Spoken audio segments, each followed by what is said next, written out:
جارشتر سڵاتوانێ بێ و ئەم کاتتان باش بینەرانی کەناڵی هیوا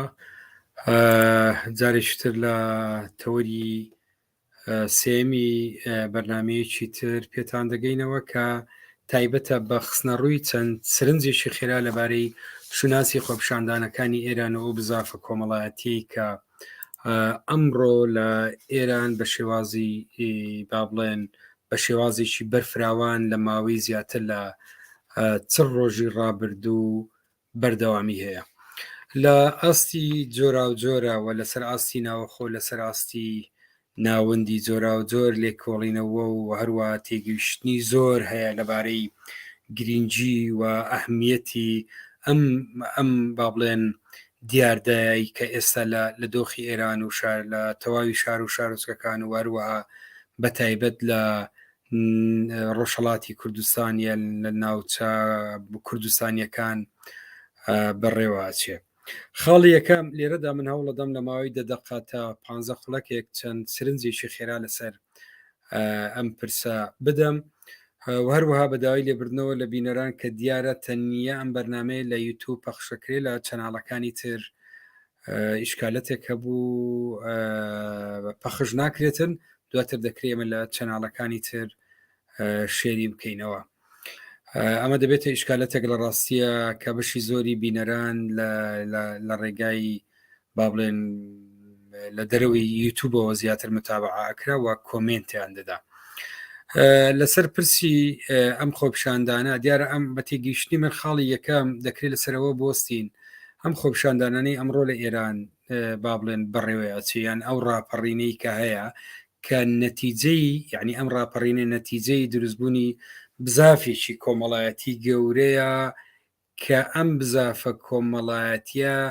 بە هیچ جۆرێک ئەم سیستەمە سیاسیە ئابوووریە دینیەی وڵایەتی فەقێ بە هیچ جۆرێک لە ڕاستیە نوێنەرایەتی ئەو ناکە کە لە دوای باوی پێدەوترێ شۆڕشی 1970 ئێرانەوە تا بە ئێستا بەردەوامی هەیە ئەم ڕاپەڕینە کۆمەڵێک دەلالەتی لە ئاستی ناوەخۆیی ئێمە دەتوانین قسەی لەسەر بکەین و لە ئاستی نێودەوڵەتی خاڵی یەکەم لە ئاستی نێودەوڵەتی دەمەوێت باسیەوە بکەم لەسەر ئاستی دنیاە لە ئێستادا بە شێوەیەکی بەرفراوان ناڕەزایەتی کۆمەڵایەتی دروست بووە و ڕقێکی گەورە دژ بە حکوومەتەکان لە ئاستی دنیاە ئێستا ئێمە دەیبینین بە تێگەیشتنی من ئەم با بڵێن ناڕەزایەتیە پەیوەندی ڕاستەوخۆی ئەوەی پێدەوترێ بە لیبرالیەتی نوێوە هەیە کە لە ماوەی 50 ساڵی ڕابردوو 40 ساڵی ڕابردوو بە شێوازی جۆرا و جۆر لەسەر ئاستی دەوڵەتان دەستی پێکرا کە جەوهرەکەی ڕۆڵی حکوومەتەکان بە تایبەتی ئەو دەستکەوتانەی کە بۆ خەڵکە بوو پێشتر لە نەتیجەی تێکۆشانی هێزە چەپ و دیموکراسی خوازەکان و هەروەها بزافە کرێکاری و سندیکاکان بەدەسات بوو هەموو ئەوانە ئێستا لە بەردەم هەڕەشەی جددیدان بۆیە ئەوەی پێدەوترێ نەمانی ڕۆڵی دەوڵەت لە ژیانی گشتی و خەسخەسەکردن و زیادکردنی باج و سەرانە و ڕۆیشتنی بەشێکی زۆری بودجە بۆ بواری عسکەری بۆ ڕۆڵی حکوومەت بوونی بە حکوومەتی پاسەوان هەموو ئەوانە وای کردووە کە بزافێکی گەورەی کۆمەڵایەتی لە ئاستی دنیا دروست بێ و شوناسی دەوڵەتەکان لە ئاستی دنیا لە ڕاستیە بۆ خەڵک زیاتر ڕوون ببێتەوە کە ئەم دەوڵەتانە بەقەد ئەوەی دەوڵەتێکن یا حکوومەتەکان یەک بە دوای یەکە حکوومەت و دەوڵەتێکن وەکو نوێنەرەتیەک و وەکو پاسەوانێک بۆ کۆمپانیاکان ڕۆڵێکی ئەو تۆیان لە ژیانی جڤاچی و لە ژیانی سیاسی و کۆمەڵایەتی نەماوە ئەمە خاڵێکە لە ڕاستیە بەجێ لە جۆرەکان لە ئاستی دنیای ئەگەر تەمەشای بکەین بە پلەی یەکەم ئەوەی ئەمڕۆ لە ناڕەزایەتی کۆمەڵایەتیەکان دەبیندرێ ئەوەی ئەمڕۆ لە جادێ و خۆپشاندانەکە و بە جۆرێ لە جۆرەکان لە ململانی و لە تێکۆشانی دەستە و یەخەدایە بۆ دەستکاریکردنی ئەم با بڵێن سیستەمانی بەسەر خەڵکا فڕستکراوە بە پلەی یەکەم ئێمە دەبێت تێی بگەین بریتە لە هێزی گەنج و هەروەها لە ژنان ئەمە ئەم خاصیەتە لە ڕاستیە خاصەتێکی هاوبەشە و لە ئێران ئەمە بە شێوازێکی فراوانترە بینی لە دۆخی ئێرانە لە ئاستی یەکەمە لە ڕاستیە پەیوەندیدارە بەم ئایدایی با بڵێن ئایدیا جیانی کە هەیە کە لەگەڵ خۆیە ئەو با بڵێن نەوانەی کە لە چەند ساڵی ڕابردوو دروست بوون و بوون بە هێزی کار لە کۆمەلگایە ئەمانە لە ڕاستیە ڕاستەخۆ بەرژەوەندەکانیان لێدرا و ئێستا خۆیان لە دەرەوەی ئەو سیستەمە سیاسی ئابوووریە کۆمەڵایەتی دەبینەوە. خاڵی دووەم سەبارە بە باردۆخی ئێران لە ئاستێکا کە ئێران بە تایبەتی ئەوەی ئێمە دەبینین وەکو دەوڵەتێکی ئیسلامی کە بەرنامەی ئەو جێبەجەیەکە بە شێوەیەکی گشتی کۆی ئازادیەکانی ئینسان ئازادیە فەردیەکان و بە تایبەتی فۆبیایەکی زۆری لە پرسی ژنان هەیە ئەمە وای کردووە بە شێوەیەکی بەرفراوان هێسێکی گەورەی ژنان و گەنجان وەکو بزافێکی کۆمەڵایەتی دروست ببێ ئەم بزافێکە لە ڕاستیە وەکو تۆڕێکی بەرفراوان تەواوی شار و شارچکەکانی ئێرانی گرتوتەوە ئەمە یەکێکە لە خاڵەکانی کە وای کردووە ئەم بزافە کۆمەڵایەتیە میکانزمی خۆمانی فێزکردنی کە بریتێ لە خۆپشاندان و مانگرتن و ناڕەزایەتی و هات نەجادا بتوانێت بەردەوامی پێبداتن و ئەمە یەکێکە لەو خاڵانەی کە جیا دەکاتەوە لە کۆی ئەو خۆپشاندانان و لە کوی ئەو خۆپشاندان و ناڕەزایەتیانی لە ماوەی کەمتر لە نیان نزیک لە سەدەیەکی دەسەڵاتی ویلایەتی فەقێ لە ڕژێمی کۆماری ئیسلامی ئێران هاتۆتە کایەوە و خاڵێکی تر لە ڕاستیدا پرسی چەسانەوەی ژنان و نهێشتنی ئازادیە تایبەتیەکان وای کردووە کە لە دۆخی ئەمڕۆی لە ڕێگای دەسەڵاتێکی دینی بە پێچەوانەوە کۆمەلگایەک کە ڕۆژانە داواکاری بۆ گۆڕانکاری سیاسی و ئابووری وەک بە نەتیجە تەنانەت یعنی لە هەناوی دەسەڵاتێکی دینی ئێمە ئەمڕۆ لەدایکبوونی کۆمەلگایەکی سیکۆلارە بینین ئەمە یەکێکە لەو پرسانەی لە ڕاستیە کاریگەریەکانی خۆی تەواو جێدەهێڵێ لەسەر هەموو ئەو توێژنەوانی کراوە هەموو ئەو تەسەورانەیە کە بە پێچەوانەی ڕاپەڕینەکانی وڵاتانی عەربی کە شانسیدا بەشێک لە هێزە سیاسیە ئیسلامیەکان بێنەوە سەرشانوی سیاسی و دەسەڵات بگرنە دەست بەڵام بە پێچەوانەوە ئەمە زەربەیەکی گەورە دەبێت یان زلەیەکی گەورە دەبێت لە تیاری ئیسلامی سیاسی چ لە سعودیاوە بگرە چ لە مصرەوە بگرە چ لە تورکیاوە بگرە لە هەموو ئەو وڵاتانەوە بگرە هەرچەندە بەشێک لە وڵاتانە هەوڵیان داوە ئەوە سعودیا دەبینین مەسلەی ئەوەی پێدەوترێ حیجاب و هەندێک لە مافە کەسیەکان دابین بکەوە لە چەند ساڵی ڕابردوو هەندێک گۆڕانکاری کرا بە ئاراستەی کەمکردنەوەی دەسەڵاتی و با بڵێن سەلەفی و وهابیەکان بەڵام لە بەرامبەر ئەوەدا هێشتا ترسێکی گەورە لە وڵاتانە نیشتووە و بە تێگەیشتنی من ئەم گۆڕانکاریانە خەڵک دەبێت لێرە ئاماژەی پێوە بکەین و لای من خاڵێکی پرسێکی زۆر گرنگەویش ئەوەیە لە ئێستادا زۆرترین تێگەیشتن لەسەر ئەوەیە کە ئایا دۆخی ئێران دوای بەرەوچی ئەڕوە ئایا دەسەڵات دەڕوخێ یان ناڕوخێ ئایا ئەم بزافە کۆمەڵایەتیە دەگاتن بە کەنارێکی ئارامی ئایا چ با بڵێن گۆڕانکاریەک لە ژیانی سیاسی و لەسەر با بڵێن دۆخی ئێران و تەنانەت پرسیارێشتر دروستە بێتەوە لەسەر وڵاتانی دەوروبەریش بە سووریا و بە عێراق و بە تورکیا و لەسەر خودی هەرێمی کوردستانی چیە بێ ئایا ئەم بزافە کۆمەڵایەتیە ئەوەندە بەتوانایە ئێمە قسە لەسەر لێکەوتەکانی بکەین لەسەر ئاسینێ و خۆی لەسەر ئاسینێ و دەوڵەتیە بە تێگەیشتنی من هەموو ئەم گۆڕان بڵێن ئەو کاریگەریانی ئەو بزافە کۆمەڵایەتی ئێستا هەیەی نەتەنیا کاریگەریشی لۆکاڵەیە بەڵکو کاریگەریەکی نێونەتەوەیە نەتەنیا کاریگەری لەسەر ئاسی شار و گوند و دەسەڵاتێکەیە بەڵکو کاریگەری لەسەر تەواوی کاریگەریکی زۆری لەسەر باردۆخی ڕۆژهەڵاتی ناوەڕاست بە تایبەتی هەیە و ئێستا سەپۆرت و پاڵپشتێکی گەورەی لە ئاسی دنیایی بۆ دروست بووە ئەمە پرسێکە لە نەتیجەی لە ڕاستیە بینینی وە کاریگەری ئەو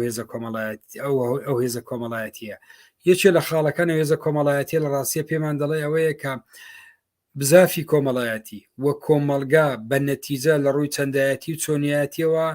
لە دەسەڵات زۆر بەهێزترە. ئەم دەسەڵاتە هەرچەندێک خاوەن زۆرترین هۆیەکانی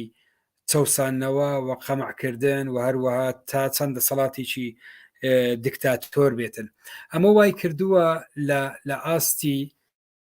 لە ئاستی با بڵێن ناوەخۆیە و لە ئاستی دنیاە ئەمڕۆ ئیسلامی سیاسی ڕوبەڕووی پارچەوەی پێدەوترە ڕەتفعلێکی گەورە بێ و تەنانەت هێرشێکی گەورە لە ئێستاە بۆ سەر بزافی با بڵێن بزافی ژنان و بزافی لاوانیش دەکرێتن. من پێم وایە ئەم دۆخە پرسەکە لەوە کورد ناکرێتەوە بە تێگەیشتنێکی میکانیکی ئایا ڕژێم دەڕوخێ یان ناڕوخێ، ئایان بزافە سەرەکەوێ یان سەر ناکەوێ. هەموو ئاماژەکان لە ئێستاە لە ڕاستیە سەرکەوتنی یعنی ئیعلانی بانگەوازی سەرکەوتنی و بزافە کۆمەڵایەتی دەبینن لەسەر بە پلەی یەکەم لەسەر بارودۆخی ئێران. ئەگەر ڕژێمی کۆماری ئیسلامی ئێران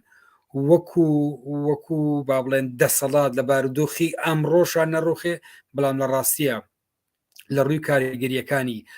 لە ڕووی دەسەڵاتی بەسەر خەڵکەوە و لەلایەکی تر لە ڕووی چاوکرانەوەی خەڵک و وەبینینی خەڵک خۆی کاتێ هێزی خۆی بینی، کاتێ خەڵک بینی جاری یعنی جارێکی تر مستەوای ئاستی بەشداری خەڵک لە ژیانی سیاسی و ئابووری کۆمەڵایەتی و فەزای گشتی چووە ئاستێکی ترکە لە ڕاستیە کەم کەس تەسەوڕێ کرد، بێگومان کاریگەریەکانی زۆر دەبێت و ئەمە لە ڕاستیە پرسی ئازادە فەردیەکان لە ئێران، مێژووی ئێران لە ڕاستیە چیتر لە دوای زیاتر لە چەند ڕۆژی ڕابردوو چیتر مێژووی پێش بزافە کۆمەڵایەتیەکە نییە، مێژووی پێش خۆپشاندان و ناڕەزاتیەکانی ئێران نییە. ئێستا ئێران لە دۆخێکە لە ڕاستیە لە بارودۆخێکی تراژی تا ئێستا لە ڕاستیە دەستکەوتەکانی لە ئاستی جۆرا و جۆرا بیندراوە. دروستبوونی ئەم بزافە کۆمەڵایەتیە کە ژنان و گەنجان ڕۆڵی سەرەکی تێدا ئەبینین، پڕوشکەکەی تەنیا لە ئێران نابێ، بێگومان پڕوشکەکەی لە زۆر لە وڵاتانی دەوروبەرە بێ و بیریشمان نەچێ ئەم بزافە کۆمەڵایەتیە یعنی لە ئێران تازانیە دروست بە، بەڵکو ئەم بزافە کۆمەڵایەتیە دەمێکە لەسەر ئاستی دنیا بە شکلی جۆرا و جۆر دروست بووە و لە پاریسەوە بگرە بۆ وڵاتانی ئەوروپا بۆ ئەمریکا و دواتر بینیمان کە چۆن بەهاتەوە بۆ وڵاتانی عەرەبی و لە لوبناان و لە وڵاتانی تری عەرەبی لە ئاستی جۆرا و جۆر تەنانە لەسەر ئاستی هەرێمی کوردستانی ژێمە ئەم بزافەمان بینی. ئەمە بەمانەیە ئەوە نیە لە ڕاستیە کۆی بارودۆخی ئەم وڵاتانە وەکو یەک زۆر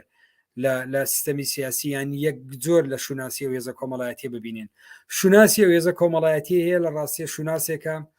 داوای دەستکاریکردنی ئەم سیستەمە سیاسی ئابووریە کۆمەڵایەتی دەکاتن. لەناو ئەم شوناسەدا خاڵێکمان بیر نەچێ پرسی کۆنۆلیالیزەکردنی خەڵکی کوردستان یەکێکە لە پرسە گرینگەکان کە ئەمڕۆ ئەگەر سیر بکەین ئاستی بەشداریکردنی ڕۆژهەڵاتی کوردستان لەم تێکۆشانە زۆر جیاوازترە لە زۆربەی ناوچەکانی تر. ئەگەر فارسێک جارێک لە نەتیجەی ئەم سیستەمە سیاسی ئەمڕۆ لە ئێرانە باڵا دەستا ڕوبەڕووی چەسانەوە ببێ، خەڵکی کوردستان لە ڕۆژهەڵاتی کوردستان لە سەرتاسەری ئێران چەندین جار ڕوبەڕووی چەسانەوە دەبێتن و تا بە ئێستا لە ناو هێزە سیاسیەکانە لە ناو هێزە سیاسیەکانی ڕۆژهەڵاتی کوردستانە تێگەیشتنی زۆر هەیە لەبارەی ئەوەیە کە چۆن مامەڵە لەگەڵ ئەم پرسە بکرێ. ئایا ممچینە ناوچەیەکی تر ناوچەیەکی ئارام بۆ خەڵکی کوردستان مقاتعە بکرێ؟ ئایا پرسی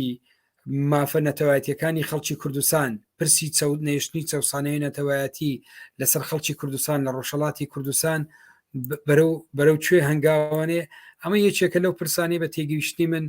جەدەل و تێگەیشتن لەسەری بەردەوامە بێ و ناکرێ بەیەک ڕەچەتەوە بەیەک تێگەیشتنا ئێمە مامەڵەی لەگەڵ بکەین یان هەندێک جار ئێمە پرسی ئەم ناڕەزایەتیانە تەنیا کورد بکەینەوە پێمان وابێ کە پرسێکە لە ئاستێکی ئایدۆلۆژی لە ڕاستیە ئێمە ببینن. جەوهەرەکەی بریتیە لە بوونی سیستەمێکی سەرمایهداری ئیسلامی کە هیچێک لە ماف و ئازادیەکانی لە ڕێگای عسکەرەوە تەواوی ماف و ئازادیەکانی خەڵکی کۆنتترۆل کردووە لە هەناوی ئەم سیستەمەدا ئەمڕۆ دەیان هێزی کۆمەڵایەتی دروست بووە داوای ئازادی کەسیەکان داوای داواکاری تەبقی هەیە و هەروەها داواکاری نەتەوایەتی هەیە کە ئەمەیان پەیوەندی بە ڕۆژهەڵاتی کوردستان و خەڵکی کوردستانەیە بۆ نەهێشتنی چەسانەوەی قومی و ئەگەر مەسلەی ئەوەی پێی دەوترێت پرسی دروشمی ژن ژیان ئازادی ئەمە یەکێکە لە دروشمە ڕادیکاڵەکان بە پێی لە ڕاستیە تەمەشاکردنی مێژوو بە دۆخی ئەمڕۆ چی یعنی چی کەمتر نییە لەو دروشمانەی کە لە کۆمۆنەی پاریس لە شۆڕشی پاریس کرێکاران و بزافە کۆمەڵایەتیەکان بۆ دروستکردنی دنیایەکی تر و کۆمەلگایشتر بەرزیان دەکردەوە. دۆخی ئێران لە ڕاستیە لە ئاستی جۆرا و جۆرە ئەمڕۆ وەکو دەوڵەتێکی دینی و هەروەها شوناسی ئەم دەوڵەتە کە شوناسێکی دینیە و دەیەوێت لە ڕێگای دەوڵەتەوە بەسەر تەواوی کۆمەلگا فەرز بکاتن من پێم وایە ئەم شوناسە ڕوبەڕووی زەربەیەکی گەورە بۆتەوە و شەرعیەتی ملی بە تەواوی لەدەستداوە و چیتر ناتوانێت لە ڕاستیە دەسەڵات لە ئێرانە وەکو ماوەی پێشوو بەردەوامە بێ بەردەوامی پێدان و با بڵێن گەیشتنە ئاستێکی تری لە دەستکەوت و لە گۆڕانکاری پەیوەستە بە زۆر پرسکە پەیوەندی بە ئاسی خۆڕێخستنی ئەو بزافە کۆمەڵایەتیانەوە هەیە مەسلەی خۆڕێخستنی کۆمەلگا لە دامێنەوە و مەسلەی ڕۆڵی هێزە سیاسیەکان لە ئاسی جۆرا و جۆر و دیدگای هێزە سیاسیەکان بە دوور لە دیدگایەکی بە چەپ و ڕاستەوە دوور لە دیدگایەکی چەقبەست و کە بتوانێت کۆی پرسەکان ببینی بۆی بتوانێت لە چوارچێوەی ئەم تۆڕە فراوانەی کە ئەمڕۆ شوناسی هێزێکی گەورەی کۆمەڵایەتیە کە هێزێکی ئازادی خوازی چەپی دیموکراتە لە ڕاستیە داواکاریەکانی بە دوای بەدیهێنانی کۆمەلگایەکی ترە. ئێمە ئاخیر خاڵ سرنج باسی بکەم لە ڕاستیدا ئەم دۆخی ئێران پرسێکمان پێ دەڵێ کە زۆر خەڵک لە ئاستی جۆرا و جۆرە لەگەڵ دەست و پەنجە نەرمکردن لەگەڵ بابلێن لە کەوتەکانی سیستەم هێرشەکانی سیستەم لەسەر زەهنیەتی کۆمەلگا تەسەوڕی وای هەبوو کە ئیتر ڕۆڵی بزافی کۆمەڵایەتی ڕۆڵی گۆڕانکاری ڕیشەی ڕۆڵی کرێکاران و ژنان و چین و توێژەکان لە کۆمەلگایە لە سایەی تەکنۆلۆژیای تازە و عسکەرتارێتی دەوڵەتانە ڕۆڵێک نییە ممکن بێ بتوانێت ئەو ڕۆڵانەی وەکو لە سەدەکانی ناوەڕاست و وەکو لە هەفتا ساڵی ڕابردوو لە بەشێک لە وڵاتانی تر بیندرا دووبارە بێتەوە بە پێچەوانەوە پرسی گۆڕانکاری جەوەری یانەوەی پێدەوتری پرسی شۆڕش و سەرهەڵدان لە ناو هەناوی کۆمەلگا تا کۆمەلگای چینایەتی تا چەسانەوە لە سایەی ئەم سیستەمە سیاسیانە بمێنێ بێگومان وەکو ئەگەریکی کراوە ڕۆژانە لە دەرگای هەموو ئەو حکومەت و ئەو دەوڵەتانە عاداتن تا پرۆگرامێکی تر کاتێکی خۆش بۆ هەمولایەک